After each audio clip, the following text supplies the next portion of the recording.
Cante para na flor del luciolor, solo puso rayo na tamanda sufredor, tatatavio aweta, sempre llega cheio, cura em sua segunda casa, toda jubilar, coração de oretim, clapa ajuda todos. Wij zijn van het Nancy Festival Commissie. Het is een commissie dat in het leven is geroepen om het cultuur van Bonaire, of beter gezegd het vertelcultuur van Bonaire in leven te houden. En te bevorderen natuurlijk. En we hebben een reeks van activiteiten die wij gaan organiseren. De eerste activiteit heeft reeds plaatsgevonden op 18 december. Dat was met de schoolkinderen. En vandaag is onze tweede activiteit. En dat is de eerbetoon aan Tavio Santiago voor zijn deelname aan de Bonaireaanse cultuur. Hoe belangrijk is meneer Santiago zijn deelname aan de Bonaireaanse cultuur? Oh, zeer belangrijk. Meneer Tavio die komt voor vele jaren al. Hij schrijft gedichten, hij schrijft liedjes. Hij is de beroemdste schrijver van de verhalen van Companansi van Bonaire. En daarom hebben we vandaag gekozen in het kader van de Festival di Nancy.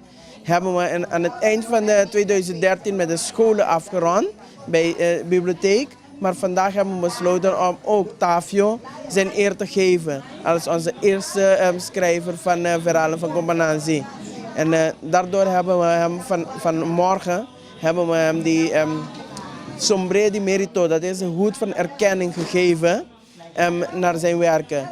Dat hij later die hoed ook van kennis over kan dragen. Eerst naar zijn dochter Emma Santiago, maar ook door tussenkomst van Emma naar de hele Bonaireaanse bevolking toe. Wij van kunst, literatuur en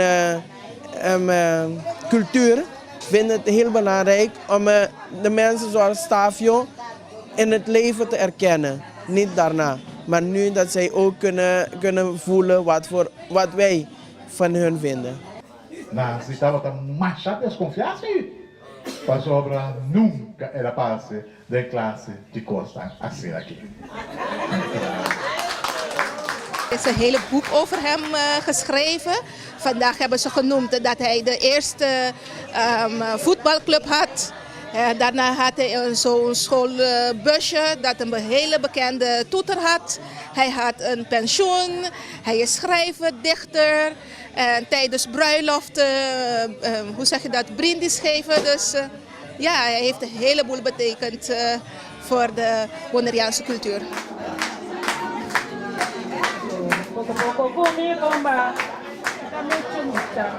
Meneer Tavio is natuurlijk van Rincon. Hij is 99 jaar oud en in april, ik denk 15 april, als God het toelaat, dat hij 100 jaar oud wordt. Dus hij heeft ook heel veel erkenningen gegeven voor zijn werk door bisschop en ook door Sint Bernard Fonds. Ja, dus koninklijke onderscheiding. Dus ja, hij is een hele bekende, laten we zeggen, Rinconero, Bonaireaan.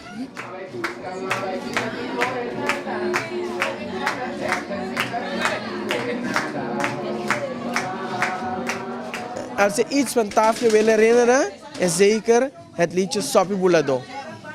Ga je gang? Nee, kan ik niet zingen. Bulado, poco poco poco kumilomba, mita mucho mucha, pa mi hunge wegi lomba.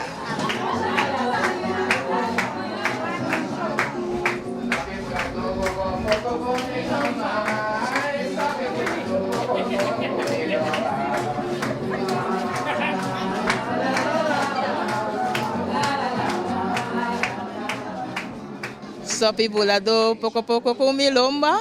En ook eentje die nou Tutti Frutti ook zingt is die van Masa Kutabo, Contador di Redo Tabo, Masa Kutabo.